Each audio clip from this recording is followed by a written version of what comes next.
балаларымыз келген қонақтарымызға, аналарымызға біздің жұмысымызды көрсетеді.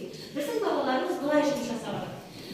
Алдымен ұлттық тағамдардың деректеріне бұларға тапсырма берді. Оқушылар 3 күн бойы, 4 күн бойы ізденіп, кітапханада жұмыс жасады.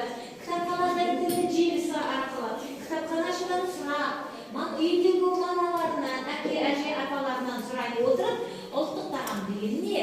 Оған қандай заттар жатайды екен, ол қалай алынады екен деп олар ізденді.